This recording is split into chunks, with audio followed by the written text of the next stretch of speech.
Mesdames, Messieurs, bonsoir. Très heureux de vous retrouver ici en direct de la Porte de Versailles à Paris dans le cadre du Salon de l'Agriculture.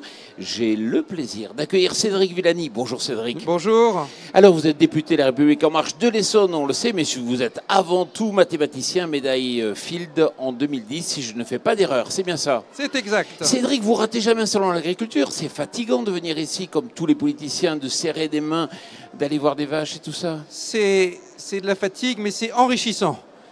Et puis on voit beaucoup de sujets qui sont primordiaux dans le monde d'aujourd'hui, dans le monde de demain.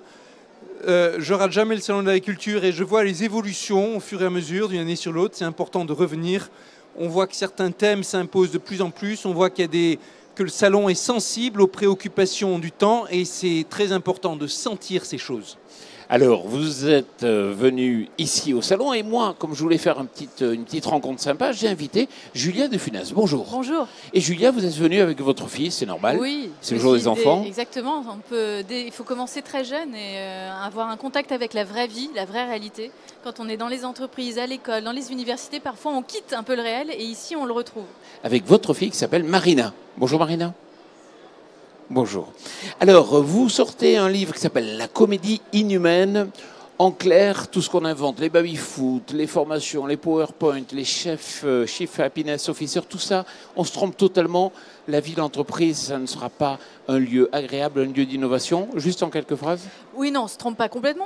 On n'accuse pas du tout les managers, mais parfois ça déconnecte les gens qui sont dans les bureaux, dans les entreprises, justement du réel, du sens un peu de ce qu'ils font. Ils s'engourdissent dans des processus, dans des procédés, dans des process qui anesthésient un peu leur esprit et parfois revenir au réel. Et c'est pour ça que l'agriculture, les choses concrètes, d'ailleurs les gens dans les bureaux, parfois qui sont très diplômés, qui ont des très beaux boulots, quittent tout pour faire à chaque fois un métier manuel, un CAP boulangerie, créer des maisons d'hôtes, où il y a des relations avec les gens et avec les choses. Dans l'enseignement, parfois aussi, on en trouve des fois, enseignement pro en particulier, des gens qui veulent redonner du sens à leur carrière, transmettre, qui est un défi majeur. Transmettre et transformer quelque chose, au moins quand on est agriculteur, même si c'est très compliqué, très difficile, on voit qu'on transforme une matière et on se transforme en transformant quelque chose.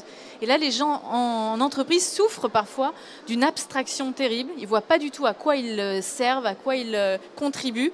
Et c'est une cause de souffrance et de mal-être en entreprise. Vous êtes philosophe, docteur en philosophie, diplômé en ressources humaines. Il faut faire quoi ? Si j'avais la recette magique, je serais déjà très riche et ce serait très bien. Il faut en tout cas arrêter les idéologies ou enrayer un peu les faux raisonnements. Par exemple, sur le bonheur, les bien-être en entreprise, les entreprises mettent des baby-food, des plantes bio, des smoothies bio, des choses comme ça, des jeux à chaque encablure de bureau, parce qu'ils considèrent que les gens heureux en entreprise seront plus performants. Je pense, et Nicolas Abouzou avec moi, qu'on pense exactement l'inverse. Les gens qui ont la possibilité d'agir, d'être performants en entreprise, seront beaucoup plus heureux. Donc parfois, il faut aussi endiguer un peu les faux raisonnements, remettre les choses à leur place, ne pas prendre les causes pour les conséquences pour les causes, et juste penser ce qu'on fait. Mais penser, c'est compliqué. C'est un effort de penser et ça ne va pas de soi. Vous avez coécrit ce livre, effectivement, avec Nicolas Abouzou, que l'on salue, qui vient souvent ici sur le plateau. Cédric Villani, cette année, qu'est-ce que vous avez senti de différent dans le salon, chez les agriculteurs ? Très clairement, la conception que les problématiques de l'agriculture, ça s'inscrit dans un tout intégré, elle est de plus en plus là. Et je l'ai vu depuis ce matin, des agriculteurs, des éleveurs, disant c'est important pour nous les questions économiques et le fait de pouvoir bien travailler, mais on est aussi sensible à la qualité de vie des citoyens, à l'environnement, au bien-être animal pour les éleveurs, à la santé, et on voit que tout ça fait partie d'un tout. Santé de la terre, santé de l'environnement, santé des animaux, santé des plantes, santé des humains. On a l'impression que cette conscience globale est maintenant très forte. Alors j'ai l'impression qu'on demande aux agriculteurs d'évoluer très rapidement, d'évoluer un peu avec pression. Il y a même une torsion aujourd'hui du monde agricole qui s'opère avec de nouvelles attentes de la société. Un accompagnement qui est plus ou moins important, de l'agribashing qui est plus ou moins prégnant et plus ou moins contraignant. Mais si on regarde, il y a plein d'autres métiers à qui on ne demande pas d'évoluer aussi vite. Les enseignants, par exemple. Ouh, les enseignants, il y a de l'enseignant bashing aussi de façon très forte. Je ne sais pas ce que vous en pensez, Madame de exactement. Funès. Non, je pense que tous les métiers ont évolué très vite. Le rythme s'accélère dans chaque domaine. Dans les entreprises, on demande aux gens d'évoluer aussi. Mais ce qui est difficile, c'est d'évoluer, de progresser, d'aller vite, sans perdre l'essentiel quand même. Et se transformer pour se transformer n'a aucun sens. Donc il faut quand même repenser aussi à chaque fois le sens de l'évolution, le sens du métier de demain. Et c'est pas toujours évident à faire. Premièrement, je dirais aussi, vous ne pouvez pas contraindre les gens à changer s'ils ne voient pas et s'ils ne sont pas eux-mêmes convaincus du sens et du but. Et donc il y a tout un travail de définir ensemble, de co-construction qui peut prendre des années. Et si on ne passe pas ce temps-là, on se retrouve dans des situations de blocage. Et c'est quelque chose dont on est très sensible aussi quand on est à l'Assemblée et dont j'ai pu discuter avec des représentants de plusieurs filières aujourd'hui. Et puis chaque fois qu'on fait que le pouvoir public travaille sur quelque chose qui est dans la contrainte, il faut qu'il y ait en parallèle quelque chose qui est dans l'accompagnement, en même temps si j'ose dire. Sinon, ça ne marche pas. Si une transformation se fait seulement dans la contrainte, on peut être sûr qu'elle échouera. Ce qui est difficile, c'est d'accepter le temps de la réflexion, le temps long de la réflexion, puisqu'on est dans une course effrénée. Mais louper ce temps de réflexion, de prise de conscience, celui dans lequel on est, me semble-t-il, pour plein de branches d'activité, souvent on a l'impression que prendre le temps, c'est perdre du temps. Mais c'est vraiment parfois en gagner beaucoup plus. Et ça a été une de mes grandes leçons pour moi dans mon entrée en politique. Quand on est à l'extérieur, on se dit pourquoi les choses ne changent pas plus vite, mais enfin on connaît les solutions en avant. Quand on passe dans le monde politique, on découvre à quel point c'est important de prendre le temps de parler avec tout le monde, littéralement, du matin au soir. Et dans cette fonction de parole et de discussion, c'est pas du temps perdu au sens où ça prépare l'accompagnement, l'entraînement. Alors c'est vrai que Cédric, moi, il y a quelque chose quand même qui m'étonne. Vous étiez tranquille, vous étiez médaille Fields, quasiment prix Nobel de mathématiques. Vraiment, tout le monde vous aimait, tout allait bien. Hop, vous partez député. Ça commence à être un peu compliqué. Et là, maintenant, vous partez à la candidature pour l'investiture, donc pour la mairie de Paris. Vous n'aimez pas être tranquille? Jamais tranquille. Dès qu'on a l'impression qu'on connaît son affaire, il faut bouger, aller de l'avant, continuer. Ça, j'ai toujours pensé aussi en recherche. Et je dirais aussi, c'est une sorte de continuation logique. Un mathématicien internationalement reconnu qui arrive à l'Assemblée nationale, c'est une première. En tout cas, ça ne s'est pas vu depuis très longtemps. Les gens qui ont voté pour moi, les électeurs, ils ne s'attendent pas que je sois un député comme les autres. En tout cas, ils attendent que je mette à profit mon profil de scientifique pour faire avancer les choses, pour participer à la transformation de la politique. Et pour ça, pour aller le plus loin possible, avec le plus d'impact possible. Et évidemment, ça veut dire être en mouvement, à chaque fois se poser de nouveaux défis et toujours aller dans une meilleure connaissance du milieu que je découvre. Cédric, je fais appel à votre esprit d'analyse. Comment vous analysez ce qui se passe aujourd'hui dans la société, les Gilets jaunes par exemple? Analysez-le de la façon la plus objective possible. Gilets jaunes, on le sait, c'est un mouvement qui s'est fait en plusieurs temps, mouvement polymorphe, mouvement dans lequel se sont agglomérées beaucoup de choses. On peut vraiment parler de convergence, mais au départ, et on l'a perçu très tôt à l'Assemblée nationale aussi, parce qu'on a des députés qui précisément représentent tous les territoires, au départ, un sentiment d'abandon, d'oubli de certains territoires, le vrai sentiment confus, on n'est pas écouté, personne ne s'occupe de nous, personne ne se sent concerné par notre devenir. Et ça s'est exprimé de façon presque viscérale. Vraiment, c'était dans le réflexe, c'était dans le cri. Et par-dessus sont venus se rajouter beaucoup de choses, des revendications variées, certaines fractions violentes pour un mouvement qui n'était pas spécialement au départ, bien sûr. Et puis, on a vu que ce besoin, aujourd'hui, par rapport à la société, ce besoin d'exister, de sentir qu'on est pris en compte dans une société qui va extrêmement vite, il est très important en France, mais pas qu'en France.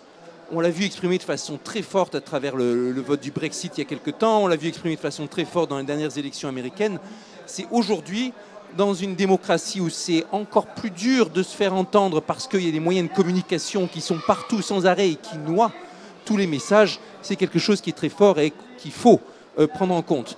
Et le grand débat national, c'était une partie de la réponse à ce besoin. L'occasion pour tout le monde de discuter, de débattre avec ces mots sur toutes sortes de sujets.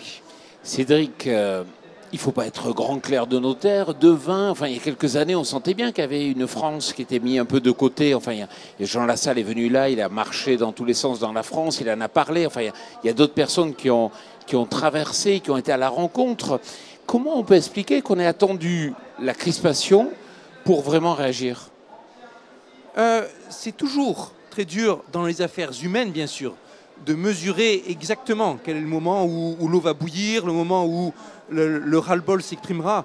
Et comme vous l'avez dit, il y avait toutes sortes de signes avant-coureurs. A posteriori, c'est facile, on peut refaire le match et se dire, bon sang, mais pourquoi on n'a pas prévu ça? On aurait dû le voir. Et moi aussi, je me suis dit, bien sûr, j'aurais dû le voir. Mais la vérité, c'est que on ne l'avait pas prévu, les uns et les autres. Et il y avait, c'est vrai, un bruit d'alerte continu, mais personne n'imaginait, ou presque personne n'imaginait que ça viendrait, que ça se mettrait à bouillir de façon aussi forte. Quand ça arrive là, il faut se dire, il faut maintenant prendre tout le temps qu'il faut pour discuter et rediscuter. Si on veut reavancer trop vite, on va braquer encore plus. Julia de Funès, c'est un peu pareil dans l'entreprise. On attend des fois les derniers moments avant de gérer. Oui, et là justement, on arrive aussi c'est pour ça que notre livre a eu un certain écho, c'est qu'il est tombé à un très bon moment. C'est pas qu'il est formidablement bon, mais c'est qu'il est tombé à une bonne période où justement les gens, depuis 15 ans, 20 ans, subissent la mode managériale, les normes comportementales, les consultants, les coachs en tout genre. Et là, on se rend compte que ça marche plus tellement bien. Les gens sont pas plus heureux en entreprise, alors que toutes les entreprises font tout pour le bien-être, n'ont jamais fait autant pour le bien-être des salariés. Et pourtant, il n'y a jamais eu autant de maladies professionnelles, burn-out, bore-out, brown-out. L'IFOP a sorti une étude lundi qui montre un taux d'ennui au boulot considérable. 70% des gens s'ennuient, un taux d'absentéisme pas possible. Donc on voit bien qu'il y a quelque chose qui ne va pas, il y a une mauvaise donne. Et là, on arrive à cette prise de conscience, ce seuil aussi, qu'on ne pouvait pas calculer. Nous, quand on a sorti le livre, on ne s'est pas dit, tiens, c'est maintenant. On ne le sait pas, mais en le sortant, on se dit, ah voilà, on arrive un peu au climax de l'affaire et les gens ont au moins pris conscience et veulent transformer les choses. Alors, on va essayer de prévoir le futur. Il ne faut pas être grand clerc de notaire ou devin pour imaginer qu'il va y avoir de moins en moins d'emplois et qu'avec les robots, l'intelligence artificielle, tout ce qui va se développer, il va y avoir peut-être un schisme. Et ça fait partie des grandes interrogations, comme vous le dites. En vrai, personne ne sait comment les choses vont se produire. Vous évoquez Nicolas Bouzou, qui est co-auteur tout à l'heure. Il fait partie de ceux qui disent le besoin de travail est important dans notre société et c'est une façon aussi de se réaliser, de donner un sens à son action, à sa vie. Et il ne faut surtout pas se diriger vers une société dans laquelle on délègue tout le travail à la machine. La question, ce n'est pas d'empêcher les machines de faire leur travail, la question, c'est de réinventer, de réorganiser le travail autour des machines, avec les machines et pas contre. Mais je pense que c'est un acte de volonté aussi. Voir l'intelligence artificielle, la digitalisation comme une puissance, un monstre qui va venir dévorer nos métiers, c'est aussi un acte de volonté de se dire on va l'accompagner au mieux pour en faire un moyen, pas en faire une finalité en soi, mais c'est aussi une décision qu'on doit prendre et miser sur les compétences strictement humaines. En entreprise, c'est très frappant. Il faut pas. Alors l'erreur serait d'artificialiser l'intelligence humaine. C'est ce qui se passe un peu en entreprise aujourd'hui. Au lieu de penser que de redouter que l'intelligence artificielle s'humanise et vienne dévorer les humains, il faut aussi s'inquiéter de l'intelligence humaine qui s'artificialise très vite. Avec un mot-clé qui est l'expérimentation en la matière. En vrai, sur ces questions, on ne sait pas comment les humains vont réagir, comment on va se réorganiser avec de nouveaux logiciels, avec de nouvelles habitudes.